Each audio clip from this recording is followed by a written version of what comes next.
Agradecer a Noelia Iglesias y a María del Mar Ruiz como coordinadora, directora y vicerrectora de la UAL que hayan repetido conmigo. Se ve que les fue bien el año pasado. Lo segundo es que en los títulos de crédito aparezco como catedrático de lengua y literatura inglesa.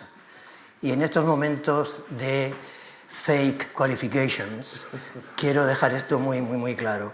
He sido catedrático de Instituto de Inglés, que es la lengua inglesa, durante muchísimos años, y durante 23 años he sido profesor tutor en la UNED de literatura inglesa, en concreto del periodo medieval y renacentista, pero literalmente no soy catedrático de lengua y literatura inglesa.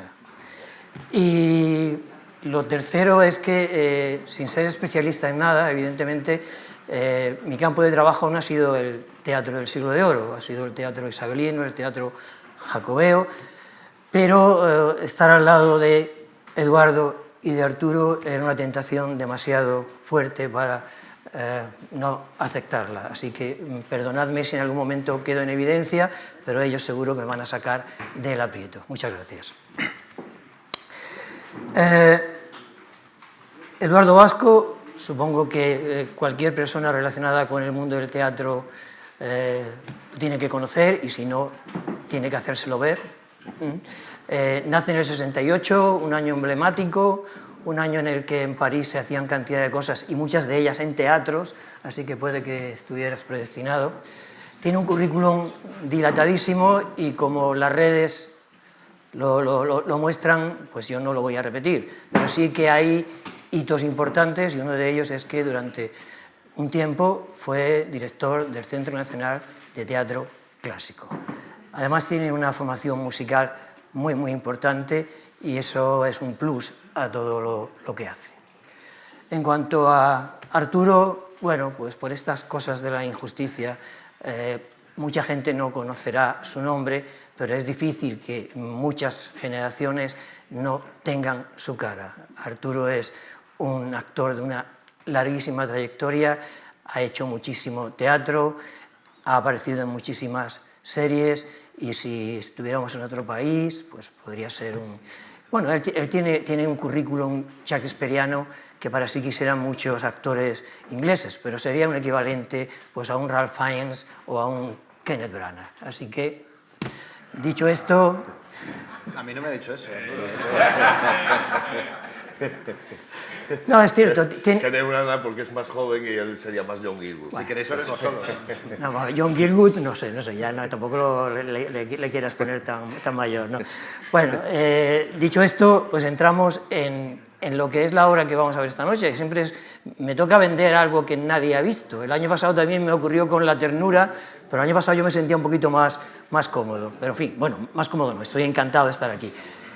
Eduardo, empiezo pidiendo que hables sobre algo que has dicho en algún momento. No aceptaría nunca un trabajo que no me inquietase o emocionase.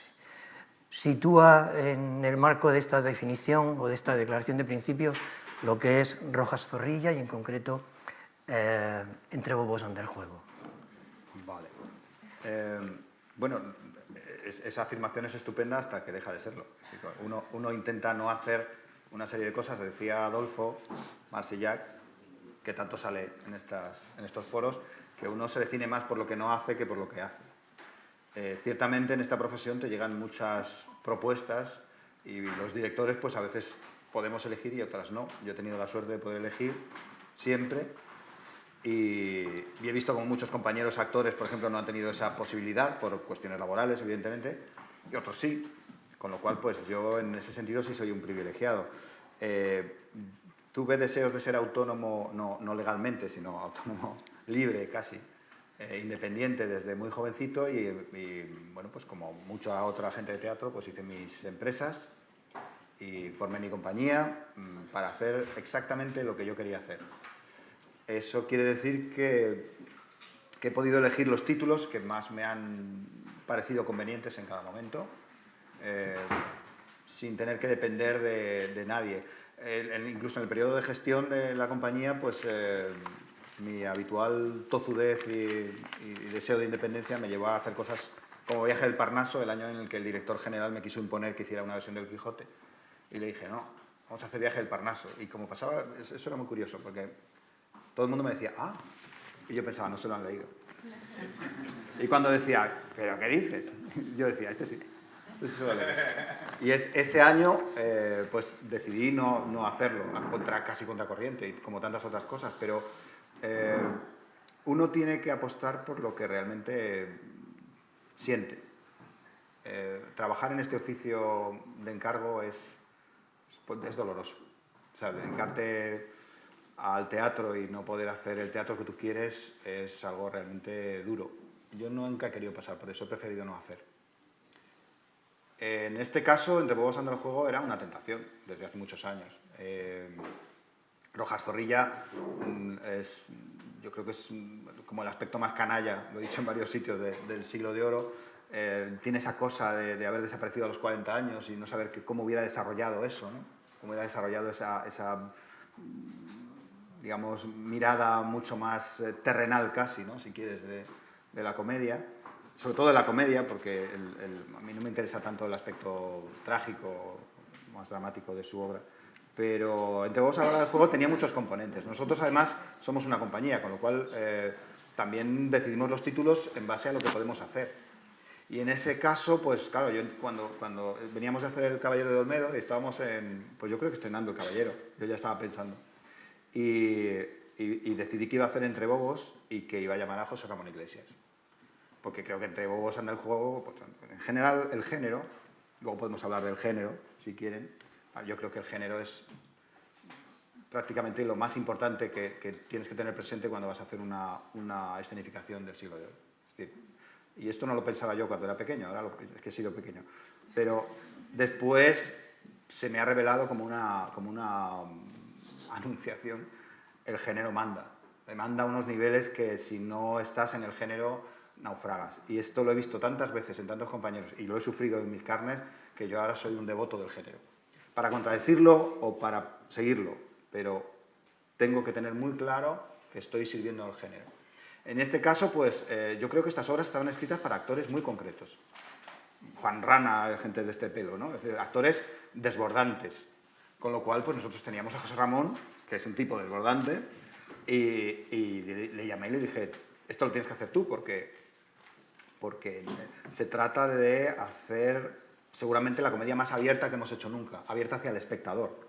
Es decir, tiene su espacio de convención, como todas las comedias, pero hay un momento donde ya al espectador le da igual. Ya al espectador del siglo de oro digamos, realismo le importaba bastante menos que la convención. Y yo creo que en ese sentido encontrarse con un actor que engancha a tal nivel de complicidad con ellos desde el principio, convierte el teatro en una fiesta, que era justo lo que nosotros queríamos hacer. Es verdad que nosotros somos una compañía muy... Bueno, nos dedicamos mucho a la... ¿Cómo decirlo, Arturo? Vivimos mucho. A la prospección de campo. Sí. Digamos que vinculamos el teatro con una manera de vivir, pues las giras, los ensayos, nuestra relación, y somos más una pandilla de amigos que otras cosas, ¿no? Pero bueno, somos una pandilla de amigos que además hacemos teatro. Con lo cual lo vivimos todo de una manera muy, no sé, muy extrema en algunos sentidos. Dije en la rueda de prensa de la compañía, en la presentación, yo dije que éramos la compañía que mejor actuaba de resaca. Eso fue verdad durante un tiempo, ahora no lo tengo yo tan claro, pero hubo gente que lo entendió como una frivolidad, ¿no? Y yo dije, bueno, sí lo es una frivolidad, efectivamente, pero lo que yo quería decir es que nos lo seguimos pasando muy bien haciendo teatro, muy bien, y que el día que dejemos de pasárnoslo tan bien, seguramente no hagamos más veces teatro.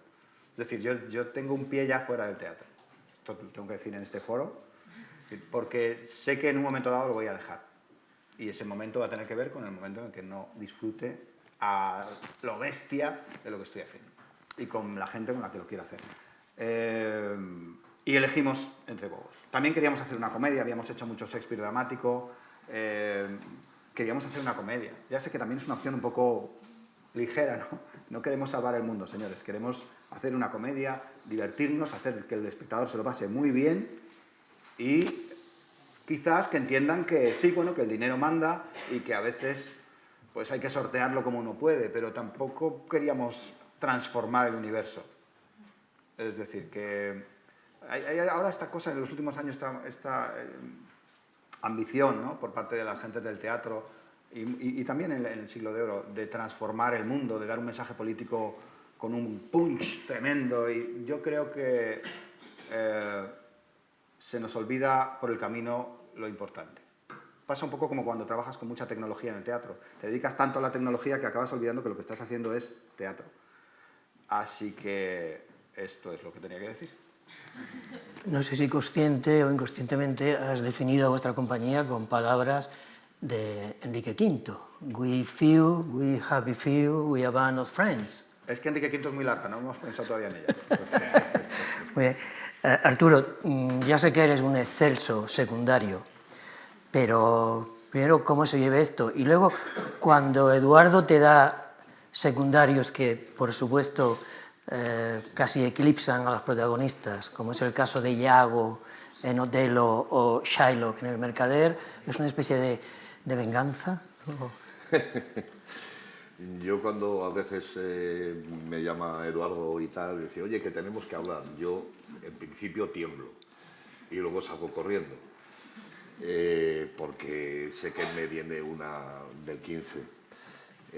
Ya llevamos trabajando mucho tiempo porque de alguna manera también somos conscientes los que integramos Noviembre Teatro que seguimos un determinado modelo de compañía, ¿no?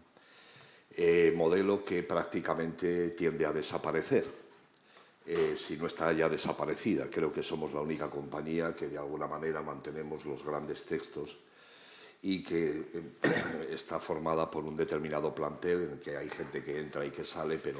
Bueno, está Borgoria, que estuvieron ayer, los últimos de Filipinas. Los iba a citar precisamente ahora, ¿no? Porque esto mantiene una determinada dificultad a la hora de poder hacer giras, de poder desarrollar toda la distribución y la explotación del espectáculo, etcétera, etcétera, porque estamos en los tiempos en los que estamos, ¿no? Entonces, cuando Eduardo te encomienda un determinado papel, sabes que de alguna manera estamos trabajando en un determinado sentido, ¿no? en un determinado territorio.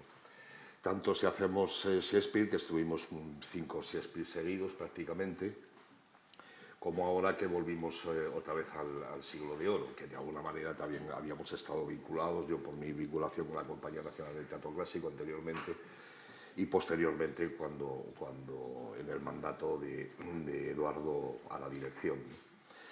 Y respecto a este montaje en concreto, ¿no?, entre Bobos, pues José Ramón Iglesias ya había participado con nosotros en otros montajes, ¿no? Y Eduardo siempre hace, que no me oiga, siempre hace unos repartos muy ajustados. Yo creo que fundamentalmente se basa en eso, ¿no? Los elementos que tiene, y a partir de ahí elige, no solo hace el reparto de papeles, sino que elige, yo creo, la función a tenor de lo que tiene entre manos, ¿no? De lo que nosotros sabe que podemos dar o que nos puede sacar, ¿no? En este sentido, pues tanto El Caballero de Olmedo, la función anterior, que es un drama, una tragedia como esta, que ya teníamos ganas de dedicarle el diente a una comedia, ¿no? Porque ya llevábamos El Mercader de Venecia, Ricardo III, Iago, estábamos haciendo el Otelo y después El Mercader de Venecia, y un día en Sevilla me dice, oye, vamos a hacer Ricardo III. Y digo, ¿no se te ocurre algo más tranquilito y tal, después de lo que llevamos y tal? Y dice, no, sí, es muy graciosa. Bueno, así se las gasta, ¿no? Y en este sentido es como vamos disfrutando, sobre todo porque queremos defender ese modelo de compañía, ¿no? A veces hacemos los protagonistas, otras veces hacemos los secundarios, es decir, él va engranando y repartiendo a tenor de lo que sabe que podemos dar o que podemos desarrollar. Y yo creo que fundamentalmente va en ese sentido, ¿no? el hecho de que hagamos unos determinados papeles u otros, aparte de que hay un núcleo duro que le llamamos nosotros en el grueso de los actores y actrices de la compañía, es ese modelo que de alguna manera queremos seguir defendiendo, los grandes textos con grandes elencos, porque ahora ves una función de teatro y más de 4 son multitud, y vamos a acabar haciendo todos teatro, comedia de boulevard, y qué mal se pasa en el matrimonio y qué problemas tenemos con los hijos, ¿no? Todo el mundo me parece ser que ha tirado por esa vía, pero de repente hacer un Shakespeare, pues solo hace un Centro Dramático Nacional, o si no parece que es imposible, ¿no? Y ahí estamos por los últimos de Filipinas, Morgoria, Teatro Corsario, que de alguna manera ha seguido esa línea, y nosotros, porque Miguel del Arco también con Kamikaze estaba llevando más o menos esa cierta línea, pero bueno, ahora como han desembarcado en el Teatro Pavón, lógicamente tienen que ir haciendo otro tipo de espectáculos, etcétera, etcétera, otro tipo de modelo de gestión, lógicamente, ¿no? al regentar un teatro. Pero yo creo que fundamentalmente es esa la línea que queremos seguir, que queremos desarrollar, y estamos empeñados en ello. Ahora parece ser que lo deja, o sea, pero bueno, estamos todos a punto de dejarlo y a punto de seguir insistiendo en ello. En esta época de exclusivas acabamos de tener una exclusiva casi, ¿no? Sí, sí. La retirada de Eduardo Vasco. Puedo dar más, ¿eh? Ha hecho un spoiler que le da sabor luego en la comida. Sí. Va a ser esto. Bueno, perdónenme si ha sido un poco pedante lo de we happy few. Es para quien no sepa inglés, que supongo que no es el caso de nadie en esta sala, pues Manuel, no me tomes el pelo. Nosotros unos pocos, pero unos pocos felices, un grupo de amigos, ¿no? Eso es la definición de Noviembre, compañía de teatro probablemente, ¿no? Con algo de alcohol y ya, perfecto. Hasta aquí puedo leer. Muy bien. Es una reflexión que un poco sobrevuela todo el tiempo las jornadas. La actualización, la modernización del drama clásico, y tú en eso también, tú eres especialista, creo, en meterte en charcos grandes, ¿no? Y te has pronunciado mucho sobre lo que es tu concepto de la modernización, de ayornar un poco a los... y que no hay necesidad en concreto, has venido a decir. ¿O sí? Es decir, es que no todas las obras son iguales, no todos los autores son iguales, no todos los equipos de trabajo somos iguales, entonces depende de tantas cosas.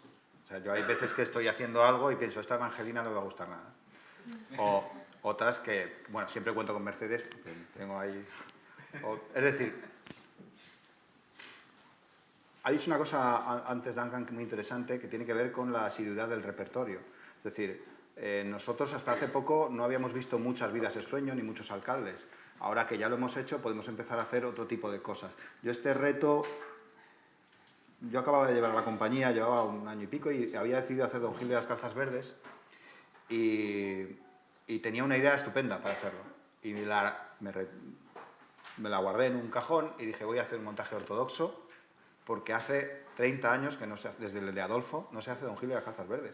Digo, no puedo hacer aquí un invento, tengo que hacer la obra tal cual, porque si no, hombre, con mis cosas, pero no puedo hacer un invento con Don Gil porque van a venir no sé cuántos miles de institutos, toda la gente, todos los amantes del teatro clásico. Además, nuestro periodo fue un periodo muy de recuperación, si recordáis. Es decir, un momento en el que la compañía estaba desarbolada completamente. Había que recuperar un poco la vitalidad del canon y, sobre todo, el título de la compañía. Es decir, trabajo en compañía. Asiduidad, especialización. Bueno, afortunadamente, después de mi gestión vino Elena, siguió el camino como pudo, con el presupuesto que le dejaron, por otro lado. Pero yo en aquel momento con Don Gil no me podía plantear hacer Don Gil en la Estación Espacial Internacional. Porque yo tenía una responsabilidad en la institución. Igual si hubiera estado con Noviembre, hubiese llevado a cabo esa idea. Pero en ese momento me pareció que no era tal. Una vez que ya estoy en Noviembre, que ya puedo hacer lo que quiera. Pues, por ejemplo, lo que se va a ver esta noche aquí, pues es una apuesta muy clásica, con cuñas, digamos, de guiños al espectador, muy concretos, muy aislados de la trama principal, muy metidos en el juego de una compañía que está representando, que está más visto que el TVO esto, y con sus zonas de, digamos, de contexto cortesano, amoroso, etcétera, contenidas para que y los actores están fuera completamente de la comedia tratando de amarse, y luego están los personajes de comedia desbordando el escenario y cada uno tiene su función. Pero no salen con un iPod haciendo el tal. Es decir, ese tipo de cesuras yo las reservo para los momentos, digamos, de los entreactos, las canciones, es decir, trato de ser un poco equilibrado al respecto. Pero por otro lado también he hecho cosas que mucha gente entenderá que son improcedentes, pero bueno, es que yo soy un artista. Hago lo que me da la gana. Dirigiendo la compañía, no. Y traté de hacer, con algunas cosas, no con todas, traté de hacer lo que creía que se tenía que hacer desde el punto de vista institucional. Pero es que se nos olvida que nosotros hacemos teatro. Si nos tenemos que poner de acuerdo con toda esta peña, es imposible. No hacemos nada. Es decir, si yo saco mi proyecto de lo que voy a hacer, lo siguiente que voy a hacer, que no sé lo que es todavía. O sea, sí lo sé, tenemos fecha de estreno y todo, pero todavía no sabemos, un engendro muy raro. No me cuenta nada. Si yo lo pongo sobre la mesa, cada uno vais a empezar a tirar hacia un lado y me vais a dejar el espectáculo hecho una pena. Entonces, yo hago lo que Lope decía. Yo sigo a Lope, yo soy lopeano desde pequeño. Y cojo los clásicos y los meto en un cajón y ya está. Y hago teatro. Porque el teatro tiene que ver con la vida, no lo que opinan estos señores. Entonces yo me estudio mucho, estudio mucho, pero luego lo guardo. Y me dedico a pasármelo bien y a hacer que el público disfrute. Y no sé si soy ortodoxo o no, hago lo que quiero. Y eso es hacer teatro. Lo demás es, no sé, museística, y es aburridísimo, por otro lado. Acaba de decir dos cosas que me parecen muy interesantes. Una es que para prescindir de algo hay que haberlo estudiado a fondo. La ignorancia muchas veces se disfraza de opción y creo que esas opciones nunca funcionan. Pero cuando la opción es sé todo lo que tengo que saber, pero decido que justamente esto lo pongo fuera, pero ha quedado una idea, ha quedado un referente que de alguna manera te va a servir, ¿no? Claro. Para decir que no. Efectivamente, sí. Pero eso en todas las disciplinas de la vida tendría que ser una... Sí, pero el teatro, no. El teatro puedes sacar no tener ni idea y hacer algo y que te salga bien. Que te puede salir bien. ¿Por qué no? ¿Por qué no? Es así, es que esto es arte, no es matemáticas, no es un TFE. Y también has dicho que metes pequeñas cuñitas y en concreto en la obra que veremos esta noche hay un personaje, Doña Alfonsa, que la representa un actor y que además no destripo nada, es un actor disfrazado de señora, pero no de una manera ortodoxa, porque tiene una barba inmensa. Entonces, esto es un guiño a todas estas políticas trans, la servidumbre binaria, el fracaso de género... Yo entiendo que la academia os aburrís un montón y todo esto, pero no todo tiene explicación cartesiana. Es decir, Antonio estaba en la compañía. Mi opción era echar a Antonio y traer una chica o lo que he hecho. O afeitarle la barba. Entonces, yo llegué un día en la gira del Caballero del Medio y le dije a Antonio, no estás en la siguiente, tronco, porque es una chica. Es verdad que es fea, pero es una chica. Y dijo, bueno, pues ¿qué la vamos a hacer? Y tal, y se fue como muy, muy triste y tal. Y yo estuve dando vueltas y llamé a mi productor y le dije, ¿sabes qué te digo? Que vamos a travestir a Antonio. Entonces volví a llamar a Antonio y le dije, Antonio, ¿a ti te importaría hacer de chica? Y me dice, no. Digo, pero a ver, no estás entendiendo el concepto. Te voy a poner un traje, le conté un poco y me dijo, ¡ah, qué divertido! Digo, bien, perfecto. Pues es que no hay otra razón. O sea, podía tirarme el folio y decir lo del trans y no sé qué, pues no, lo siento, pero no. Es que somos una compañía. Es que vamos de viaje todos juntos. ¿Cómo vamos a quedarnos sin Antonio? Con lo majo que es. Y lo bien que toca la guitarra, pues ya está.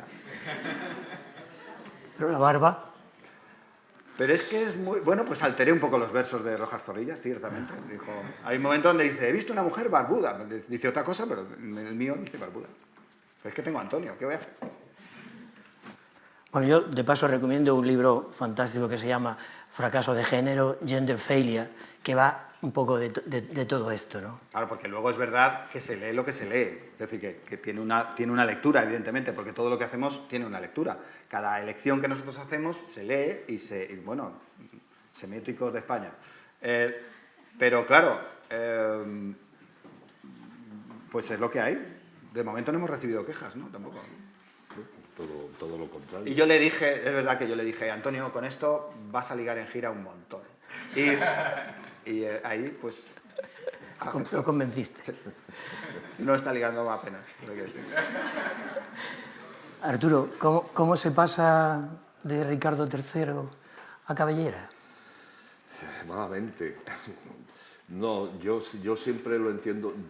Yo siempre parto a la hora de enfrentarme a los personajes o a los trabajos, intento diferenciarlo lo más posible del trabajo anterior. Es decir, intento ver qué es lo que hay de diferente, porque claro, estamos hablando de clásico y los criados pues pueden ser muy parecidos, los graciosos pueden ser muy parecidos.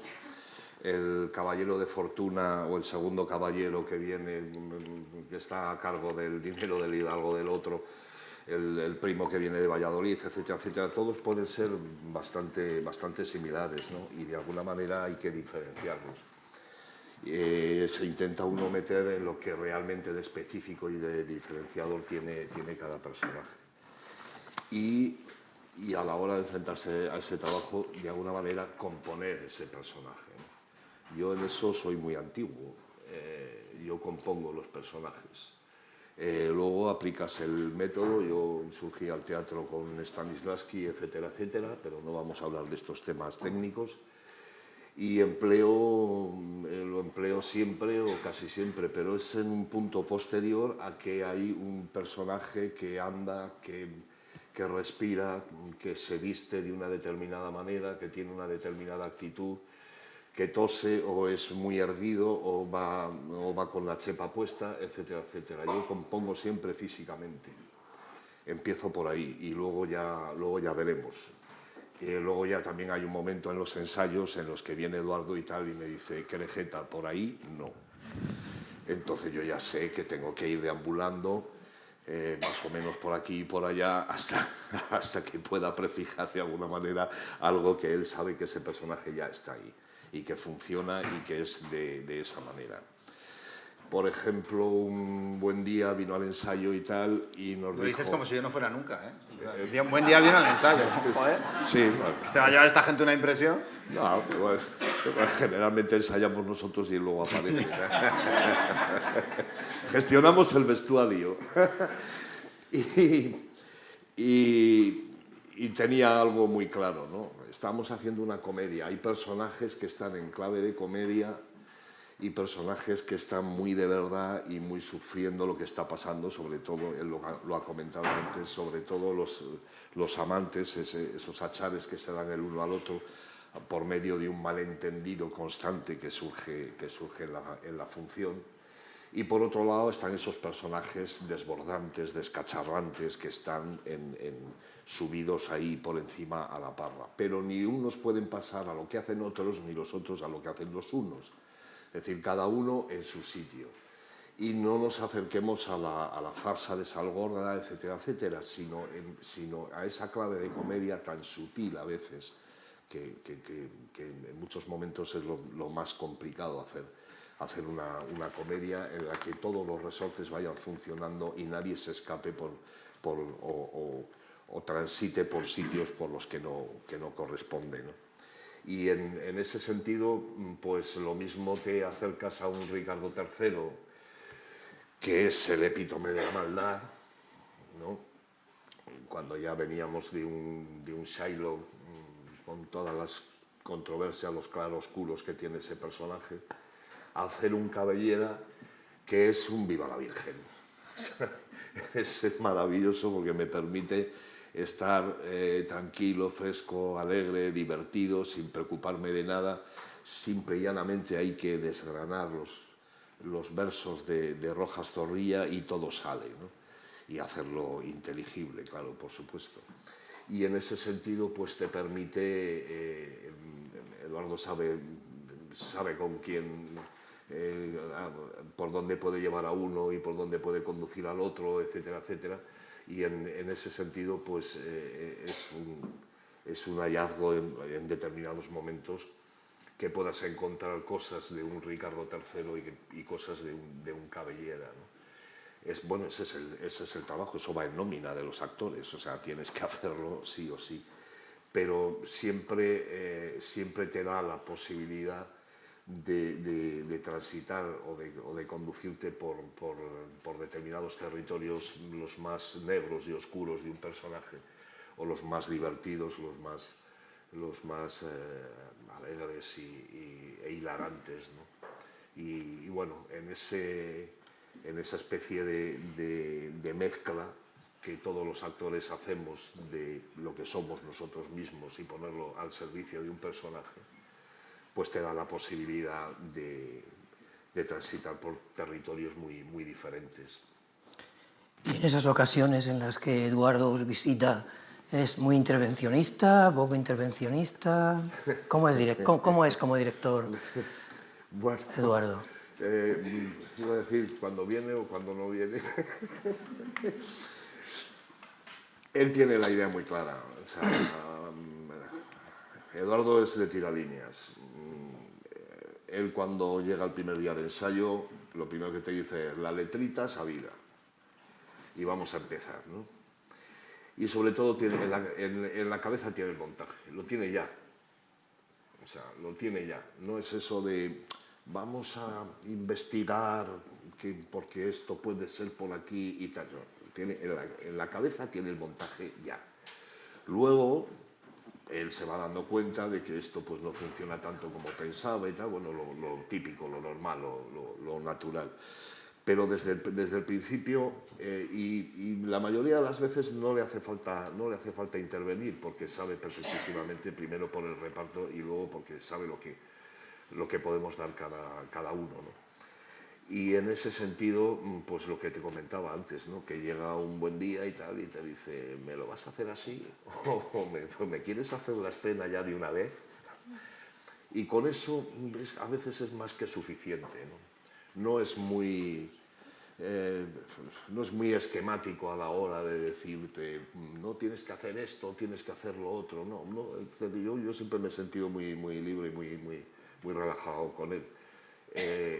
Hasta que ve que en un momento dado te estás yendo por un sitio por el que no corresponde. Y en ese sentido pues ya nos entendemos. A veces simple y llanamente con una miradita vale. Bueno, aunque aquí no hay hoy ninguna de las actrices, pero también he leído, yo he tirado mucho de redes, que Eduardo piensa que las mujeres en esta comedia son personajes muy lúcidos y supongo que no has tenido muchos problemas en actualizar el mensaje, ¿no? Porque, si me permites, leo aquí una cosa que dice Andrea, que ni siquiera es la protagonista, pero que parece tener las cosas muy claras, ¿no? Dice, perdonadme, Arturo sobre todo, naciste para casada como yo para soltera, ver cómo se hacen temer a los enojos menores y aquel hacerse señores de su perpetua mujer. Puede ser que este lo sea, pero no hay marido bueno. Como que tiene la idea muy clara, ¿no? Es que no hay marido bueno. A ver, es que el teatro del siglo de oro es el teatro de la mujer. Yo lo entiendo así. Es decir, hay obras, hay excepciones. Hemos hablado ahora del alcalde, en el que está Isabel. Pero no se puede comparar con otros teatros la presencia de la mujer, el nivel de despliegue de inteligencia, de osadía, de ingenio, de belleza. Encontramos un montón de ejemplos en los que, bueno, pues ellas puede ser, o se pueden adaptar a todo esto que nosotros podemos entender ahora como nuevo feminismo, ¿no? Si quieres, pero ahí ya entramos en lo que hablábamos antes, es decir, dejamos la obra tal cual y que cada uno interprete en el contexto de la época lo que es, o la deformamos para darle al espectador con cuchara un mensaje político. Yo no soy partidario de decirle al espectador lo que tiene que pensar, pero soy partidario de hacer comedias del siglo de oro. Cada uno que decida. En esta ocasión no hacía mucha falta. Ella no está satisfecha, ella lo quiere cambiar, ella lo cambia. Ya está. Pero tampoco es una gran abanderada del feminismo radical, no es eso. Es una mujer que no está conforme con su destino y lo cambia. ¿Que puedes leer eso y decidir que en el contexto áureo era excepcional? Sí. Debía ser muy excepcional, porque todas las comedias prácticamente cuentan eso. Como una señora toma una decisión y lo lleva a cabo. El problema es que nuestra tradición es muy chusca. Y, por ejemplo, he citado antes Don Gil. Don Gil siempre se ha leído como una farsita. Y Don Gil es un drama del copón. Es una señora que empieza diciendo o recupero a mi marido o me meten en un convento. Hostia, no tiene tanta risa esto, ¿no? Con lo cual empieza como un drama. Un drama que luego se va transformando en una comedia maravillosa por el ingenio de esta mujer. Pero es un drama. La van a meter en un convento, pero nadie se da cuenta de esto. Y normalmente es como de, no, voy allí, voy al marido. No puedes ir a eso. Tienes un problema que resolver. Esa es la función. La obra va de cómo tú resuelves el problema, no de cómo tú, que eres imbécil perdida, te das a la frivolidad y haces el gilipollas con señores hasta el final de la obra. Creo que he sido... Entonces, esto por un lado. Por otro lado, ahondando un poco en lo que dice Arturo, yo es que el teatro es un arte colectivo. Esta gente, que son actores, tiene un oficio que es aprenderse el texto, analizarlo, proponer un personaje y servir a la puesta en escena. Y eso es su trabajo. Yo no me tengo que aprender el texto, no tengo que analizárselo porque ya son mayores, no tengo que decirles lo que tienen que hacer porque ya lo saben, sino que yo lo que tengo que hacer es contar con ellos la historia y con su talento. Yo no puedo coger y decirle a Arturo lo que tiene que hacer porque sabe mucho mejor que yo lo que tiene que hacer, como él, todos y todas. Entonces, él piensa que yo tengo el montaje en la cabeza cuando llego el primer día, pero no lo tengo. Tengo a grandes rasgos lo que quiero hacer y con ellos voy descubriendo lo que quiero hacer. Miente. Es verdad que monto muy rápido. En 15 días puedo montar la función. Bobos que tardé en montarlo. Semana y media, una cosa así. ¿Por qué? Pues porque joder, que se saben el texto. Saben qué personaje es, que no sé. Y yo he crecido en un contexto en el que eso estaba hasta mal visto. Porque te decían, no, lo tienes que investigar y mucho trabajo. Yo no hago mesa. Mis actores no se sientan jamás en una mesa. Nunca. El primer día llegamos y empezamos a montar la primera escena. Y se acabó. Soy así de vetusto. Pero es que es lo que, no sé, lo que yo creo que nos funciona mejor también. Hay gente que hace otras cosas y las hace divinamente y le salen muy bien también. Te toca. Bueno, no, iba a decir... No, a ti. A mí. Bueno, yo venía muy preparado, tengo 3 hojas mecanografiadas, perdón, manuscritas, pero vamos muy mal de tiempo, pero una última, o penúltima. También, bajo esa lo dices tú también, que bajo esa aparente ligereza y frivolidad, los personajes de Rojas Zorrilla tienen una profundidad psicológica muy potente, ¿no? Y es verdad, leyéndolo, he hablado antes de Andrea, pero el padre de la protagonista, con un concepto del capitalismo que aparece en la obra, aún no pierde la lucidez y dice algo tan contundente como esto. Le interroga a otro personaje, don Pedro, ¿este caballero piensa que le doy mujer o piensa que se la vendo? ¿Qué hostia es esto, no? Sí. Hay que guardar las formas aún dentro de... Le contesta Cabellera, pues yo sé que va vendida, doña Isabel. Sí, pero yo fíjate, ahí estoy con Manolo en que tanto el concepto del honor como el concepto capitalismo, este señor, te aseguro que no le iba. No, es que para ellos es una cosa común. Una mujer, un matrimonio pactado, una dote, es que es algo habitual. En su vida es habitual, en la nuestra no, pero en la suya lo es. Entonces, ¿qué hacemos? ¿Cómo le contamos al espectador? Es que, de verdad, el espectador no es capaz de ponerse en el contexto. histórico. Es que son imbéciles nuestros espectadores. Es que ahora tenemos que tratar a los espectadores como si fueran retrasados todos, pero por favor. O sea, estamos llegando a un momento en el que estamos viendo obras en las que le dice el cómico, me incluyo también, le decimos los cómicos a los espectadores, esto es malo, esto es bueno, uy, el capitalismo, uy, el machismo, uy. Pero, ¿de verdad? ¿Vamos a lanzar esos mensajes tan básicos? ¿Vamos a hablar un poco con cierta, no sé, complejidad a un espectador que viene ya convencido? Si vienen al teatro estos pobres señores y han pagado el parking también y luego se van a ir a cenar y vienen al teatro. Si vienen al teatro no hay que decirles lo que es bueno y lo que es malo, porque ya lo saben, porque vienen al teatro. No están viendo Sálvame. Por favor, los de Sálvame que se pongan a decir eso. Pero nosotros... Es decir, con esto ya... Yo tengo que decir que sí, que creo que aquí hay un concepto capitalista. Lo que pasa es que es el capitalismo con rostro... El capitalismo con rostro humano. Es que nos estamos olvidando de que existió en un momento esa terminología. Bueno, ya sí que vamos... Ya vamos fatal. Fatal de tiempo, así que a partir de este momento cualquiera de las personas que está en la sala puede empezar a intervenir. ¿O no?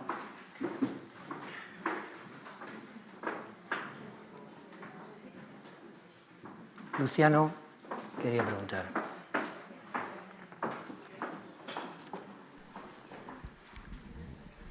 Bueno, yo me dirigiría a los jóvenes que están aquí y les diría que te creyeran la mitad de lo que has dicho.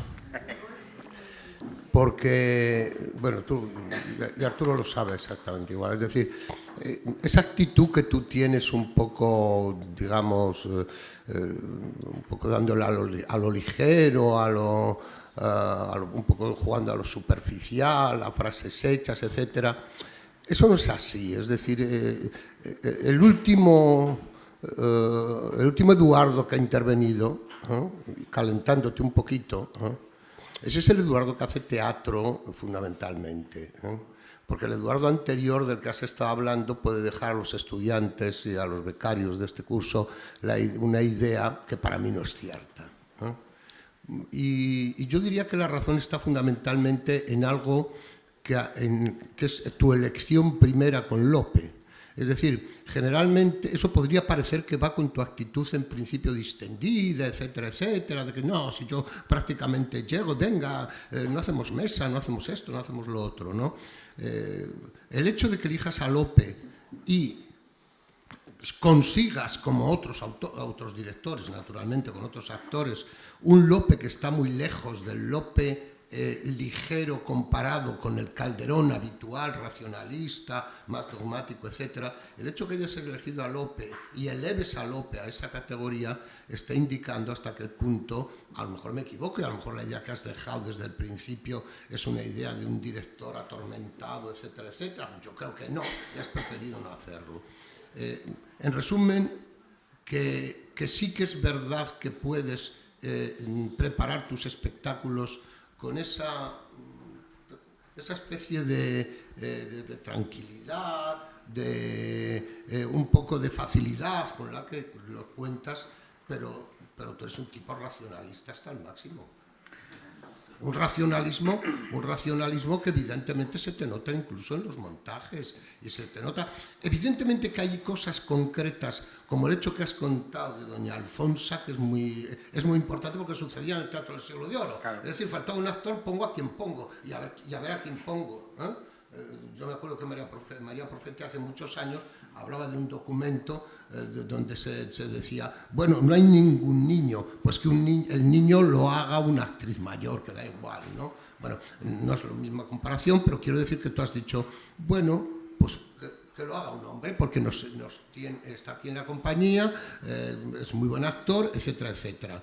Pero luego el resultado en el espectáculo no es ese, no es que tú hayas suplido a una mujer por un hombre y ya está, sino que tiene un sentido o le das un sentido. En una palabra resumo, que las cosas no son tan lineales, tan fáciles, tan sencillas, como sobre todo el 90% de tu intervención has expuesto. Lo que pasa es que eso también corresponde a una pose tuya personal. Evidentemente, pero tengo que tener alguna. Vale, no, sí, pero, en fin, lo digo porque A mí me ha ocurrido más de una vez, hablando de Eduardo Vasco, que la gente, algunas personas han podido opinar y la idea de que qué fácil es todo esto. Pero es que nosotros llevamos, a ver, yo no sé cuántos López llevo, hablando solo de Lope, pero clásicos, o sea, y trabajando con estos individuos llevo muchísimos años. Entonces, sí hay cierta facilidad que la asiduidad y la continuidad y el trato y la complicidad. Evidentemente, vengo de hacer una cosa en el Centro Dramático Nacional con 2 actores que a uno de ellos no lo conocía de nada y hemos empezado conociéndonos y hemos empezado tratando de ponernos de acuerdo, etcétera. Pero yo que me voy a poner de acuerdo con estos, si yo llevo de acuerdo con ellos 20 años. Entonces, sí hay cierta facilidad en cómo nosotros, en la compañía, abordamos el trabajo, porque yo me paso el día releyendo proyectos y tratando de hacer... Entonces, sí, es posible que parezca que es algo que no tiene importancia. Pero también es verdad que nosotros no trabajamos con una gran presión. Si yo mañana tuviera que hacer un espectáculo en otro sitio donde no conociese a nadie, tendría que trabajar de una manera completamente distinta. Pero estamos hablando de un contexto de compañía, del contexto de Entre Bobos, y donde, por ejemplo, ensayamos 15 días, paramos 3 meses, cogemos luego un mes, paramos otra vez, y luego ya el tramo final hasta el estreno, que es algo que no se puede hacer en la profesión habitualmente, pero nosotros lo hacemos. Eso sí que te da cierta ligereza, no de conceptos, no de preparación, no de despego, uno no se despega porque ama este oficio. Pero, bueno, yo tampoco me siento bien dando mucha importancia a lo que hago.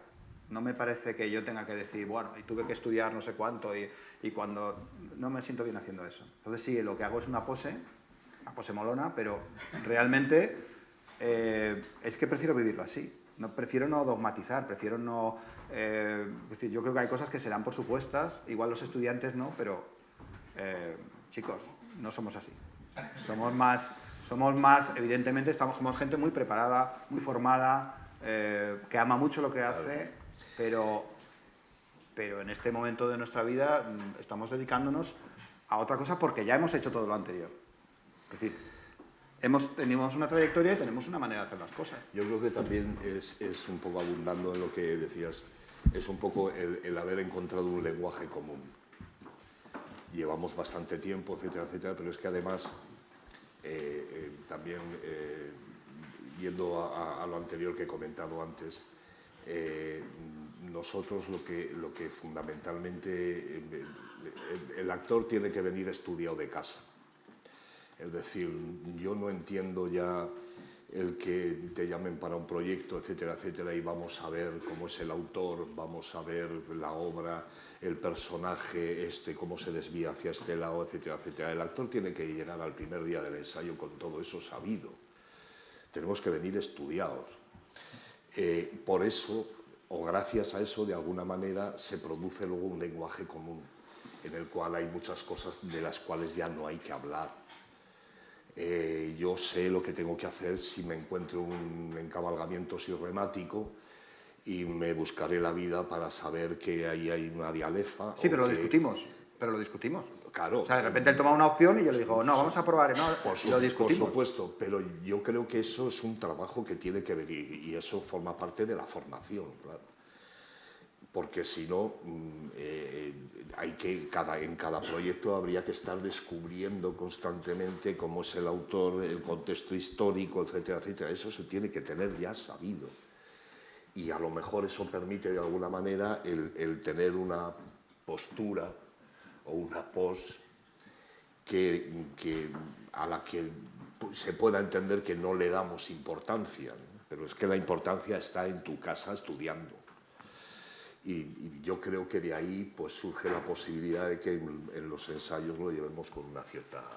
Sí, que a lo mejor pueda parecer tal. Pero bueno, yo concretamente, tú que has sido no solo testigo, sino artífice de nuestro desarrollo como compañía, en tus etapas de Almagro, tú has podido ver perfectamente cómo hemos sido torpes, como luego nos hemos ido especializando un poco más, es decir, sí es verdad que en los principios uno necesita situarse, pero sobre todo entenderse, porque este oficio se gestiona a través de acuerdos. Es decir, nos pasamos el día pactando cosas. Todo lo que ocurre en el escenario se pacta, se elige y se pacta, sin parar. Con lo cual, cuando no conoces a alguien, ese pacto es más delicado. Cuando lo conoces, va todo mucho más rápido. Y empiezas a entender esas compañías que llevaban 40 títulos en repertorio y cosas así, ¿no? Porque lo tenían todo muy sistematizado. Nosotros ahora incluso estamos, o yo me estoy planteando, desistematizar nuestra manera de trabajo, por ejemplo, ¿no? Porque tengo la sensación de que... Otro spoiler. Pero tengo la sensación de que estoy prejuiciando demasiado la comedia. Ahora estoy poniéndome ya denso, ¿eh? ¿No? Es decir, es verdad, yo llevo 10 López, 8 Calderones, o sea, es que llevo una barbaridad de títulos clásicos y creo que tengo ahora mismo demasiado prejuicio, demasiada idea. Es decir, tú me das ahora un drama rural, un drama de honor y hago crack.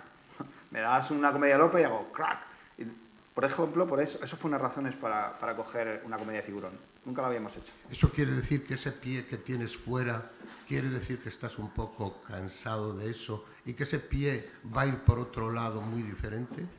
Puede ser. Sí, porque no creo que me esté repitiendo, pero sí que estoy dejando de asombrarme de cosas. Entonces quiero ir hacia otro lado. Sí. Y por último, sí, yo creo que los estudiantes, yo hago las preguntas muchas veces no porque me interesen a mí, pero como son muy vergonzosos, creo que ellos le harían esta pregunta, ¿no?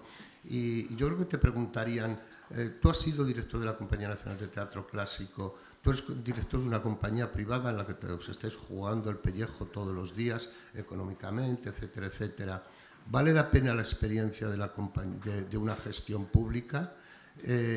Después de esa experiencia de la gestión pública en aquello que tú haces habitualmente y no otra cosa, que a veces sucede con otros menesteres, ¿no? Volver otra vez a tener que gestionar una compañía privada, a buscar el dinero, etcétera, etcétera, supone un salto cualitativo y sobre todo cuantitativo a veces difícil de llevar a cabo. Bueno, es que pasan muchas cosas. 7 años en una compañía pública es demasiado tiempo. Es decir, por eso a mí no me interesa ya volver a dirigir un artefacto de ese tipo. Yo ya dije lo que tenía que decir respecto a los clásicos. Las generaciones nuevas no lo han visto, con lo cual, como si no hubiera hecho nada, pero el pozo entiendo que estará por ahí. Pero afortunadamente, si te quieres dedicar al teatro clásico en general, tanto el isabelino como el teatro clásico español, es que, como diría Tirso, con 2 cintas, un vaso de agua y un guante, te has hecho una comedia. Es que una comedia del siglo de oro se hace con nada, con lo cual a partir de ahí tú ya empiezas a construir y a generarte problemas de infraestructuras o de decorados o lo que tú quieras.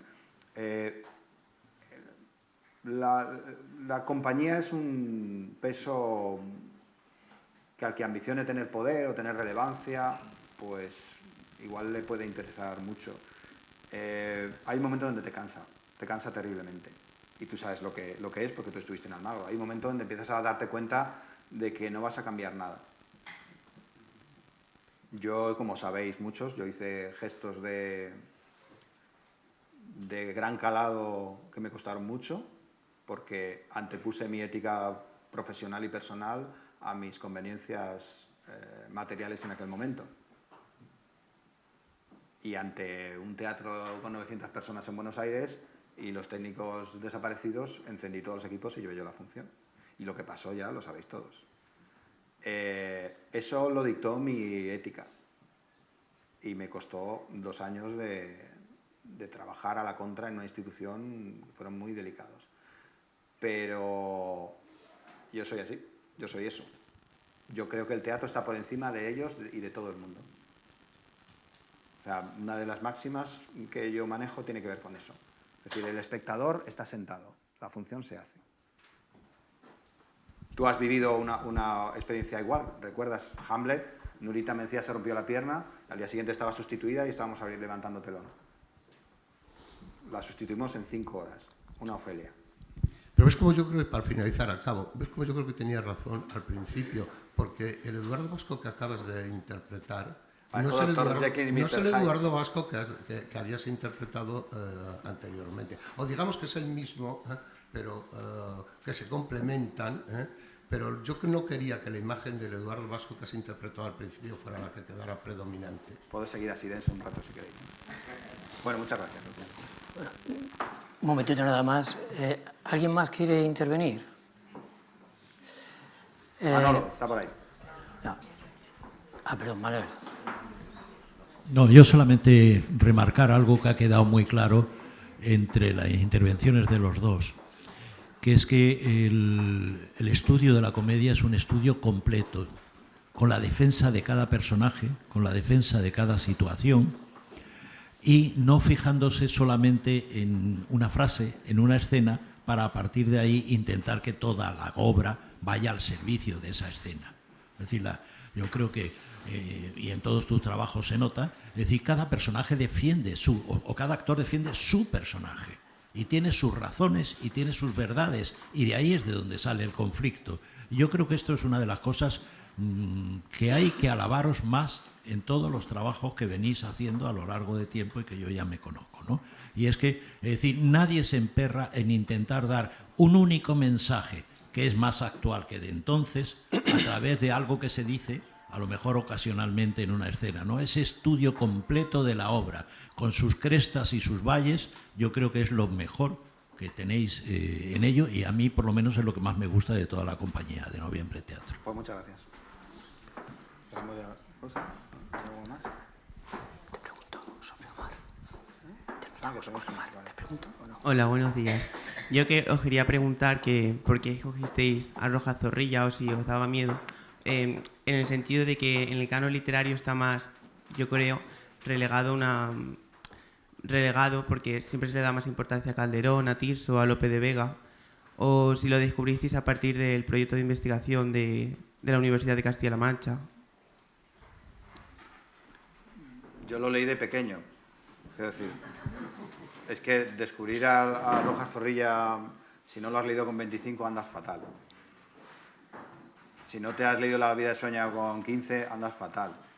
Si no, es decir, el problema de leer, o sea, la ventaja de leer con pasión tiene que ver con la curiosidad, tiene que ver con la ambición, con la búsqueda de belleza, con un montón de cosas. Rojas Zorrilla para nosotros es un autor de cabecera desde los 20 años, no sé cómo decirte. Ya, pero me refería a que, por ejemplo, ahora en los institutos pues no se enseña Rojas Zorrilla. Y el público no especializado, pues no es lo mismo ver en cartelera una cartelera de Calderón de la Barca que Rojas Zorrilla, que prácticamente yo creo que no lo conoce nadie. Mira, hicimos temporada en Madrid este año, hace unos meses, en febrero fue, por ahí. El segundo día están agotadas todas las localidades para todas las funciones.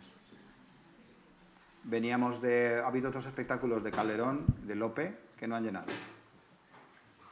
Eso es la realidad. Es decir, estamos como ocupados por los mercaderes que pretenden que hagamos siempre la dama boba una y otra vez, sin parar. Y el problema de esto es que el Estado quiere hacer lo mismo. Es decir, tenemos una clase política que está empobreciendo a unos niveles tan alucinantes la cultura, que esa pregunta que tú me haces, la que me tendrías que hacer es: ¿cómo es posible que el Estado no pare de hacer Rojas Zorrilla y deje a las compañías privadas hacer la dama boba? ¿Me explico? Entonces, la seña, por ejemplo, de la Compañía Nacional tenía que ver con la apertura de repertorio constante. La nuestra también. Nuestros primeros montajes fueron La fuerza lastimosa de Lope. ¿Lo conoce alguien? No son todos ruiseñores de Lope. ¿Alguien lo conoce? Dar tiempo al tiempo de Calderón. Hello. Es decir, va también en el ADN y en el riesgo de cada uno.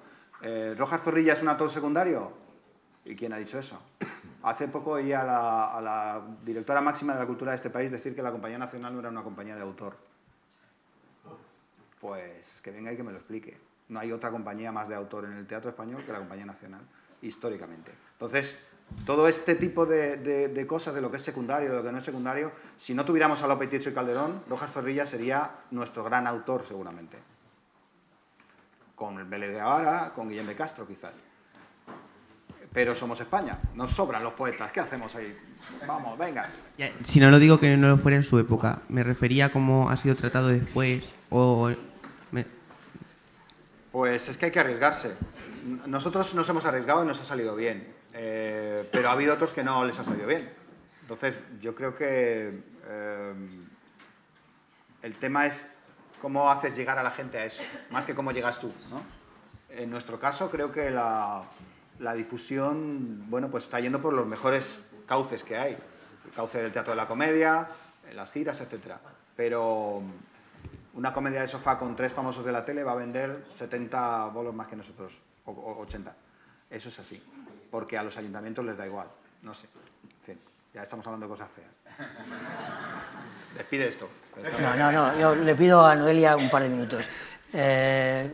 Eduardo ha sido director de esa institución, como compañía independiente han tenido una relación muy fecunda con la anterior directora. Yo no me resisto a preguntarle si tiene intuición, opinión o como quiera llamarlo sobre el reciente nombramiento de Lluís Omar como director de la compañía. Tenemos tiempo para esto. A ver, 2 cosas muy rápidas. Una, el concurso no es un concurso. Es un troqui. Es lo que sea. Evidentemente, si yo lo he dicho ya, lo que he dicho ha salido por toda la prensa. O sea, y soy el único que lo ha dicho. ¿Suena de algo esto? O sea, después ya ha empezado otra gente a decir otras cosas, pero el que se va a quedar sin subvención y sin ser programado en los teatros públicos los próximos 4 años, si está esta gente, voy a ser yo. ¿Vale? Bien, dicho esto, digo más cosas. ¿Cómo es posible que la Academia no haya hecho un escrito común diciendo, señores, esto no puede ser? ¿Qué está pasando en la universidad? Buena pregunta, ¿eh? Bien, otra cosa a decir. A mí Lluís me parece un profesional alucinante. Sin lugar a dudas. Otra cuestión. El teatro clásico es una zona muy endogámica. Estamos haciendo teatro clásico desde hace una década, los mismos. Pues no está mal que venga un señor y abra las puertas y las ventanas con esa experiencia. Otra cuestión. El verso y la dramaturgia tal se adquieren con cierta facilidad. Con que se rodee un buen equipo lo puede hacer divinamente. No sé qué más deciros. Pero el método no. El método es... Bueno, es que lo he dicho en tantos lados que es que parece... O sea, no es un concurso. Pero que quede claro, exactamente. Pero también hay que decir que el concurso, el nivel del concurso es para cortarse las venas a lo largo. Es decir, la gente de primera fila no se ha presentado a ese concurso. Pues vamos a preguntarnos por qué. Bueno, pues a lo mejor porque los anteriores tampoco han sido por diversas instituciones como deberían ser, y hay una desconfianza manifiesta. Por lo que sea. Pero la gente no se está presentando. La gente que se tendría que haber presentado no se ha presentado. ¿Por qué? Hay una gran diferencia, señores, en llamar a un tipo para que se haga cargo de una institución y tentarle a que entre casi pidiendo perdón. Entonces, los concursos son una manera de que el director general siempre esté por encima del artista que lidera ese proyecto. De la otra manera, el artista entra diciendo sí, pero con este presupuesto y con estas condiciones. Yo no entro en una institución sin poner condiciones. Ya, pero lo fundamental, Eduardo, y tú lo sabes, es el cinismo absoluto por parte de esta gente que elabora unos criterios hablando de transparencia y honradez, cuando se guarda bien hasta el final hacer lo mismo que puede hacer sin los criterios de transparencia y honradez. Pero, es decir, hago lo que me da la por gana. supuesto, pero tanto lío tenéis en la universidad que no habéis sido capaces de poneros de acuerdo en escribir algo todos juntos con la gente que le importa esto. Hablo del ministerio ahora. Sí, claro. Hablo de la universidad, aprovecho también para decir que es una vergüenza que la Universidad Española no haya hecho absolutamente nada ante afirmaciones vergonzosas como que copiar el 15% de una tesis o de un libro, me da igual, eso no es plagio. Oiga, señores, copiar es copiar y plagiar es plagiar.